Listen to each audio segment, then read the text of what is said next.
Assalamu alaykum ve rahmetullahi ve berekatuhu muhterem din kardeşlerimiz. Şehrimizin naq tarihi üzerinde, İski Tatar Vistesi'nde.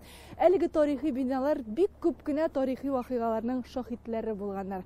Biri de bir küp tarihi meşitlerde ornaşkan. Mesela elek her bir mahallede 200 kişi bulsa, şu 200 kişiye bir meşit gerek deyip sanalgan. Bugün biz şunday tarihi meşitler boyunca öttük. Muhterem dostlar, Marjani meşiti bizim Tatar halkının en birinci meşitlerinin birisi. Mağlum bulgancha Qozon xonligi olingandan so'ng bizning Idil bo'yida meşitlerini barsında jimiralar, ham endi qoyadir tuzilgan ağaç meşitlerini de süptiralar. Şulay ettirib endi 250 yılga yaqin endi bara shunday ishlab shu kundur siyosati. Bu yıllarda endi xalqimiz şul ileride namazlarını o'qib, şul qo'shib dinni tutgan endi. Hem meşitni ağaçını salgan bulsalar da onu sütüp şu meşit bilen yaşarga vermegenler ruhsat. Nihayet 1767 yılını Qozonga kele bir podsha. Bu hali işlep şu kundur vaqtında bir halkımız indi köp boş ko'taruvlarda qatnaşa, köp bastaniyalar bilen devletke qarşı özünün taleplerini koyup şu şaqtay uzaq yıllar kirash olib bora ham nechikde özünün dinini saqlayındı. Elberjani meşiti 1767 yılda Qozonni Ivan Grozny yaulab olgandan so'ng Yekaterina II shaxsiy ruxsati bilan tuzilgan. Tuzilish Qozonlilarning aqshasına olib borila. Ol vaqtda 62 kishi 5000 so'm aqsha yig'gan. 1767 yıl olib kele Qozonga ham bunda yaşayışı Tatar boylары xalq jiyilib ana endi zor bölekler berip, anda bir altın sandık akşalar, türlü kıymetli mehlaydirler berip, şunday zor kıymetli bölekler yazıyorlar, hem şunda yazar, yazı, hem ruhsat sırılar.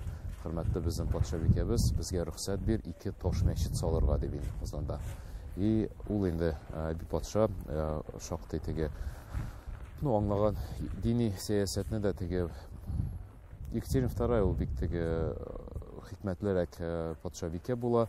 Ул инде рөхсәт бирә татарларга Qozondan 2 мәчет салырга.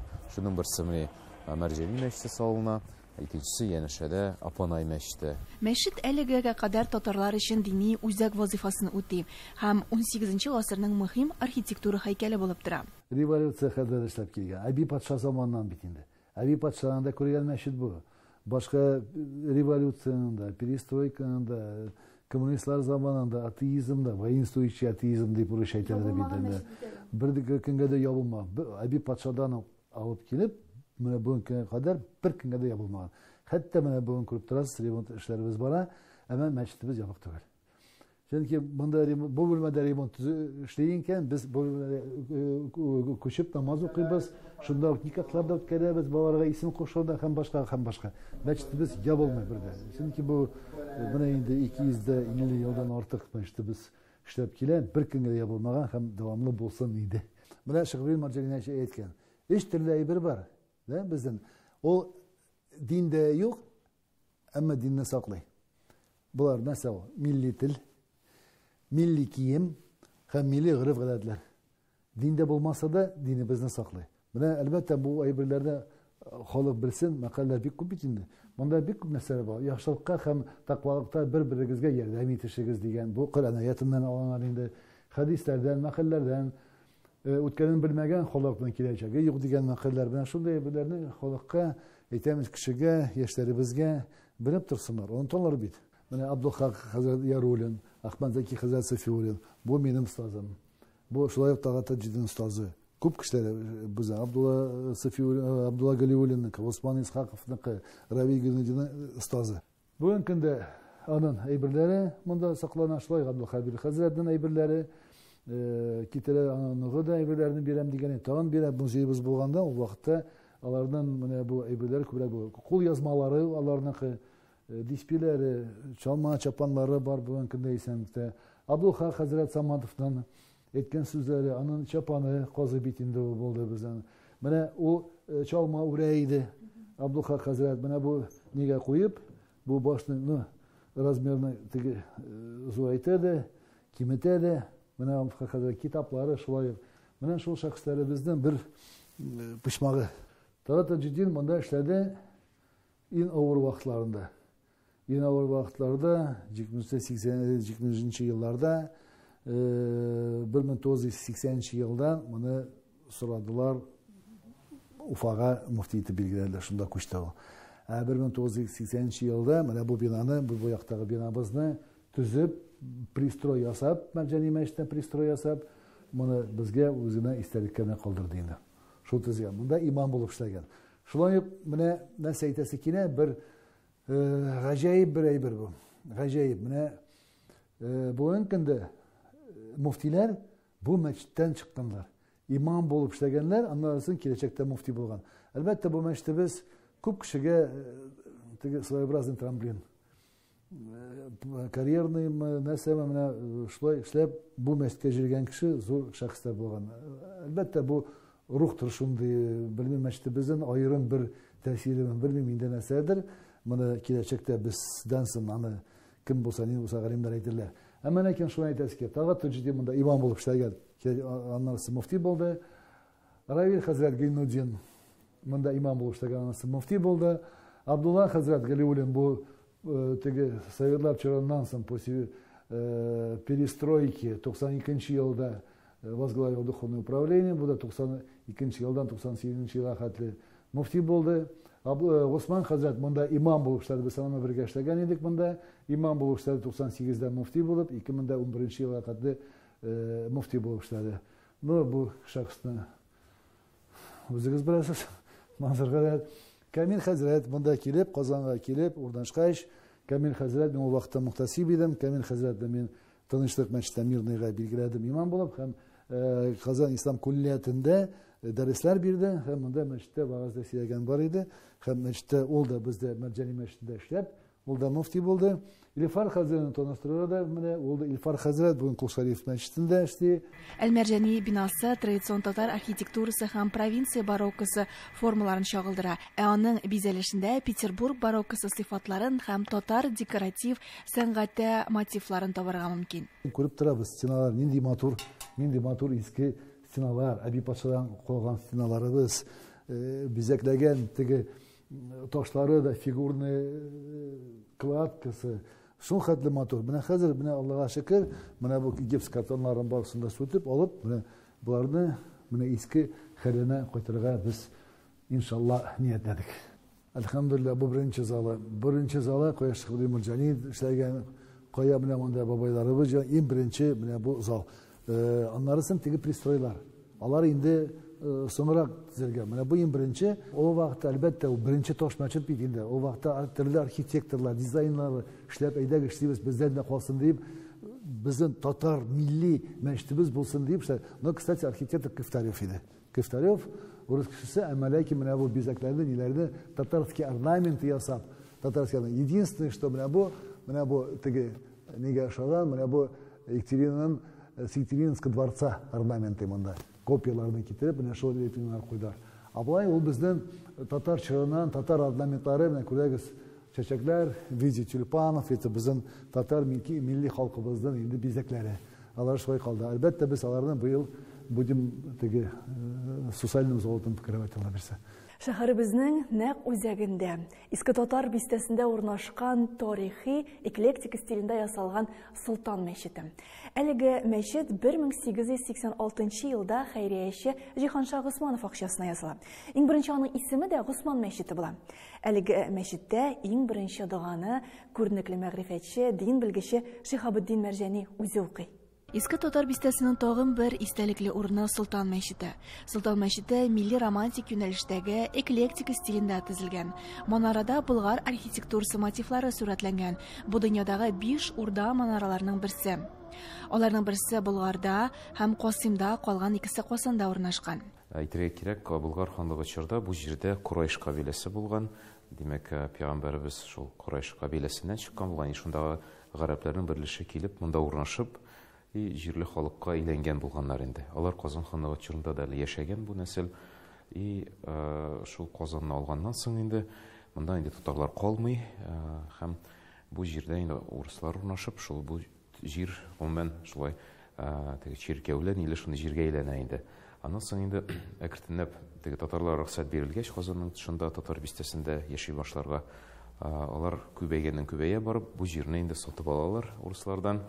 Һәм бигрәк тә бу эштә бик зур рольне Зиган Шабай Усманов дигән бик көчле сәүдәгәр. Ул шактый зур җирләрне сатып алып, аннан соң монда татарларны күчереп утыртып, шушы мәчетне, Султан мәчетен төзергә рөхсәт алып, шуны башкарып чыккан инде. Ул 1868 елны шушы мәчет инде оешып, төзелеп, эшләп китә. Һәм шушы Зиган Шабай бик шундый ихласлы дини кеше булып, шушы авырлыкларны да кичеп, шуны оештырып чыгалу белән инде ул тагын да аның дәрәҗәсе арта. Һәм шушы мәчет белән янәшәсендә ул зур гына мәдрәсә дә салдыра, Усмания мәдрәсәсе. Һәм ул вафат булганнан соң аның улы Султан Усманов ул да шушы мәчетне карый, тәэмин итеп, озак еллар дәвамында шул карап тора. Һәм мәчетнең исеме дә аннан соң Султан исеме кирип кала инде. Изге урын Казанның тарихи өлешенең берсендә Габдулла Тукай һәм Галиәскәр Камал урамнары киселешендә балкып тора. Әйтергә кирәк, бу мәчеттә гомер-гомергә яхшы имамнар булган. Бигрәк тә шушы Салиховлар нәселенә бәйле, шундый көчле галим имамнар династиясе хезмәт иткән. Һәм 1931 елны шушы мәчет инде ябыла, Совет хөкүмәте аны яба. И бары тик 1995 елны гына бу мәчет янә дә мусулманнар кайтарылып, уңышлы эшләнүен дәвам итә. Шул еллардан бирле бу мәчеттә Камил хәзрәт бик Шәнтәев дигән имам укыта, хезмәт итә. Һәм күрәсез инде үзе Бухарада укыган була инде Совет чорында күпмедер вакыт. Шуңа да мәчетнең элекеге бизәлеше бераз үзгәргән, ул шундый Бухара стиле манерларын алган инде. Бусы инде менә Коръән революция кадәрге чыккан теге. Казан басмасы. Кызыклы. Шуны укыганнар бит, әби бабайлар. Безнең мирасыбыз инде революция кадәрге булган. Күп мәчетләрдә мондай китаплар юк, монда бу мәчеттә шактый гына сакланган ул. 1929 елга кадәр безнең әби бабайлар шушы гарәп язуы белән кулланганнар. Шуңа күрә бөтен китапларыбыз безнең алар барса да гарәп телендә булган, гарәп язуында дәресләргә, гарәп алфавитында. Аннан соң инде Сталинның боерыгы белән кертелә латин. Озак еллар дәвамында мәчет гыйбадәтханә буларак файдаланылмый. Әмма 1990 елда архитектор Халитов манараны торгызу проектын тәкъдим итә. 94 елда дини корылма дини җәмгыятькә кире кайтарыла. 32 училище мәчетне алганча. Анча хәтле кожгалантерия фабрика. Анча хәтле ambarlar булган. Мәчетне шул люмен җитмәгәнгә күрә тәрәзәләр ватылган инде аның өстә. Алар яктылыгы җитмәгән өчен аларны зурайтканнар иде. Түбәсе дә түгел инде. В общем, яңадан эшләргә туры килде. Безнчә бизәлеш менә бу иске бер китап Казанский мечети дигән история Казанский мечети. Анда инде аның менә шундый гади генә бизәлеше булган революция кадәр, әгәр игътибар белән карасагыз, бик гади. Бүгенге көндә дә бу тарихи вакыйгаларны үзенә җыйган мәчет тирә-яктагыларга иман нурын таратуын дәвам итә. Алхамдулиллахи раббил аламин. والصلاة والسلام على نبينا محمد وعلى آله وأصحابه أجمعين أما بعد السلام عليكم ورحمة الله وبركاته Хәр берегезгә Аллаһы Тәгаләнең сәламы, рәхмәте ва бәрәкәте булсын. Раббыбыз Аллаһу Субханаху ва Тәгаләгә без сезнең белән шөкранә кылабыз, безгә биргән сәламәтлек, байлык, иман нуры өчен. Һәм Коръәндә Раббыбыз Аллаһы Тәгалә әйтә: "Минем нигъмәтләремне санасагыз, сез аларны санап бетерә алмассыз" дип әйтә. Шуңа күрә әлхәмдулиллаһ, Раббыбыз Аллаһы Тәгаләнең нигъмәтләрендә яшибез. Без аңа һәр вакыт шөкранә кылабыз. Әмма ләкин шушы дөньяда яшәгәндә без төрле һәм без бик нык күп кешеләр яшибез шушы дөньяда. Һәм Аллаһы Тәгаләнең каршысында бар шундый кешеләр, кемнәрне ул нык ярата. Һәм ул аларны тәрбияли, һәм без аны хәтта аңлый алабыз, менә бу кешене Аллаһы Тәгалә ярата икән диеп.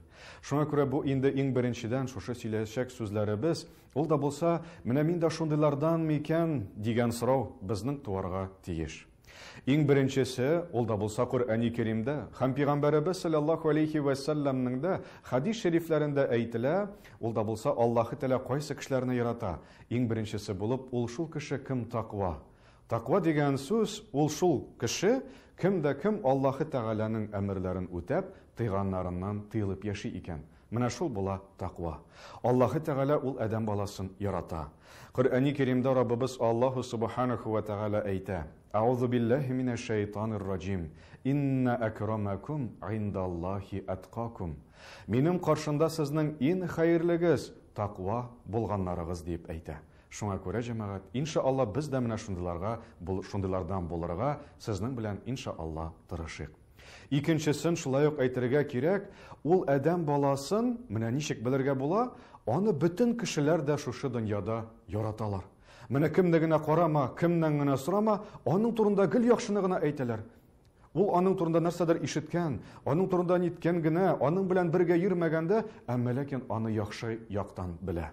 Моңа карата бар дәлил, Пәйгамбәребез Мухаммад саллаллаһу алейхи ва саллям әйтте: "Әгәр дә Аллаһу субханаху ва тәгалә берәр адәм баласын яратса, ул әйтә икән Җабраил алейхиссаламга: "Мин шундый кешене яратам. Син дә ул кешене ярат" дип әйтә икән.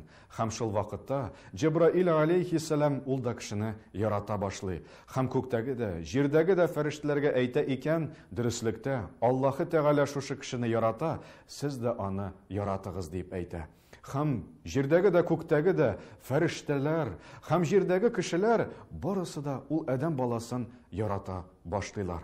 Шуңа күрә әгәр дә безнең турда начар сүзләр сөйлиләр икән, Луқман Хаким дигән шундый булган хикмәт иясе, ул әйткән: "Сезнең турда начар сөйлиләр икән, тыңлагыз, бәлки алар дөрес сөйлиләр" дип әйткән. Шуңа күрә безнең турда начар сөйлиләр икән, дөрес кем икән, ул дөрес итеп әйтәләр микән, чыннан да шулай микән дип, әгәр дә ул аларның сөйләгән сүзләре хак икән, без үзебездә аларны үзгәртергә тырышыйк. Шулай ук шушы ук хадистә әйтелә, Пәйгамбәребез саллаллаһу алейхи ва саллям әйтте: "Әгәр дә Аллаһы Тәгалә берәр адәм баласын яратмаса, аңа карата ачулы булса, ул шулай ук әйтә икән Җабраил алейхиссаламга: "Мин шушы кешегә карата ачулымын, син дә аңа карата ачулы бул" дип. Һәм Җабраил алейхиссалам ачулы була. Һәм күктәге дә, җирдәге дә фәрештәләргә әйтә: "Дөреслектә Аллаһы Тәгалә шушы кешегә ачулы, сез дә аңа карата шундый булыгыз" дип. Шуңа күрә Аллаһы Тәгалә һәрберебезне моңардан сакласын. Аллаһы Тәгаләнең ачуы ул бик нык каты. Шуңа күрә аның яраткан кылларыннан булырга Аллаһ Тәгалә безгә насип һәм мияссәр әйләсен. Икенчесе, ул да булса, Аллаһу субханаху ва тәгалә үзенең яраткан кешесен сыный икән, аңа сынаулар бирә. Хадисләргә караганда, Пәйгамбәребез Мухаммад саллаллаһу алейхи ва саллям әйтте: "Аллаһы Тәгалә үзенең яраткан халкын сынар" дип әйтелә. Һәм шулай ук кеше турында да әйтелә. Кутси хадистә ансы килә, Раббыбыз Аллаһу субханаху ва тәгалә әйтә: "Яраткан кулымны сынармын" дип әйтә Аллаһ Тәгалә. Шуңа күрә безгә килә икән сынаулар. Димәк, безне Аллаһ Тәгалә ярата. Һәм сынау килгәчтендә бит, ул Аллаһы Тәгаләне үзе дә яраткан адәм баласы, ул сынауга икенче төрле карый. Ул аның белән үзгәрә, ул аның белән яхшыра, ул аның юлын таба, шушы сынауны ничек итеп үткәрергә икәнен юлын эзли. Шуңа күрә инде менә бездә сынаулар икән, безне димәк Аллаһ Тәгалә ярата һәм ул безне тәрбияли. Чөнки Рабб дигән сүз, ул тәрбия сүзеннән, ул да булса безне тәрбияли, сынаулар биреп. Әгәр дә карасак, без спортзалларга, анда башта кешегә бирәләр бәләкәй генә гантель булсын, ул авырлык ние, анарысын тагын да зуррак, һәм шушы дөньяда да нәкъ шулай. Кемдер әйтергә мөмкин, ә нишләпсең алай? Без бу дөньяга шуның өчен килдек менә дигәндә, Раббыбыз Аллаһы Тәгалә безгә Коръәни Кәримдә әйтә: "Вәләнәблүвәннәкум", без сезне һәрберегезне һичшиксез сынарбыз. Икенче аятта әйтә: "Лияблүвәкум айюкум ахсану амала", без сезне сынарбыз, карар өчен кайсыгыз сезнең күркәмрәк гамәлләр кылалар икәнен карау ниятләре белән, менә шулай итеп без сезне сынарбыз һәм карарбыз дип Раббыбыз Аллах теләйтә. Без бу дөньяда сынау өчен, шуңа күрә сынау килде икән, альхамдулилла дип, сабырлык белән Раббыбыз Аллаһы Тәгаләгә ялварып, аңа дуга кылып, без ул сынауларны әкрен генә үтә алабыз, иншаалла, аның рәхмәте белән. Пәйгамбәрбез Мухаммад саллаллаһу алейхи ва салламның сахабалары, алар хәтта кайгыра торган булганнар, әллә мине Аллаһ Тәгалә яратмый мине дип әйтә торган булганнар. Чөнки сынау килү, ул димәк Аллаһы Тәгалә сине ярата. Ул сине үзгәртергә тели яхшы якка. Өченчесе, ул да булса, Коръәннән һәм хадисләрдән чыгып караганда, Аллаһы Тәгалә аның гомеренең соңгы секундларын хәерле итә, изге итә. Кайбер вакытта шундый кешеләр, шундый начар тормыш алып баралар, гөнаһларга батканнар, әмма ләкин соңгы шушы секундларында, минутларында, я көннәрендә, я елларында ул я хаҗга бара, я намазга баса, я Коръән укырга өйрәнә, я ниндидер зикрләрне әйтеп, матур сүзләрне әйтеп, җан биреп шушы дөньядан китә. Аллаһы Тәгалә адәм баласына шушылай әйтеп соңгы көннәрендә, ул да булса киткән көннәрендә хәерле менә шушындый китүләрне шушы дөньядан насип итә. Андый безнең инде күргәнебез дә бар, ишеткәнебез дә бар.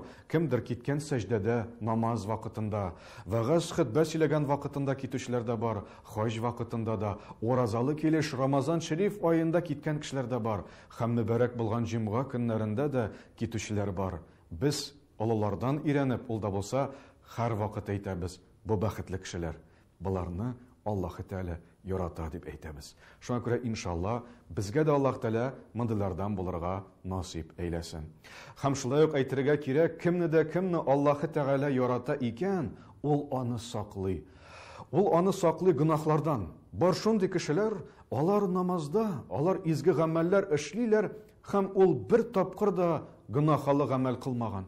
Булсынмы ул эчү, булсынмы ул тарту, булсынмы ул әшәке сүзләрне әйтү. Бар микән андый кешеләр дигәндә, әйе бар, алар санаулы. Әмма ләкин ул адәм баласын Раббыбыз Аллаһу субханаху ва тәгалә ярата, һәм без әйткәнчә ул да булса Раббул Изза аны тәрбияли бала чактан ук. Гөнаһлардан аны саклый. Ул бәлки шундый җәмгыятьтә үскәндер дә, әмма ләкин ничектер ул анда сакланган. Шуңа күрә менә бу да ул да булса Аллаһы Тәгаләнең мәхәббәте. Шулай ук Пәйгамбәрбез Мухаммад саллаллаһу алейхи ва саллям әйтте, кемне Аллаһ Тәгалә ярата икән, ул аңа динне аңлауны бирә дип әйтә. Шуңа күрә инде ул нинди генә яшьтә булса да, ул да булса динне аңлый. Хәтта булырга мөмкин мәдрәсәдә укымаган, әмма ләкин динне шундый яхшы итеп аңлый. Шуңа күрә җәмәгать, Раббыбыз Аллаһу субханаху ва тәгалә безгә һәр беребезгә ул да булса менә аның мәхәббәтенә лаеклы булырга насип әйләсен. Кудси хадистә әйтелә, кем минем яныма барса ди Аллаһ теләйтә, мин аның каршына йөгерермен дип әйтә. Шуңа күрә җәмәгать, Раббыбыз Аллаһу субханаху ва тәгалә безгә аның яраткан кулларыннан булырга насип әйләсен. Безгә дә, халкыбызга да, һәм иншаалла без сезнең белән хәерле, бәрәкәтле тормышларны үткәреп, ахирәттә дә иншаалла бәхетле булачакбыз. Вассаламу алейкум ва рахматуллахи ва баракатух.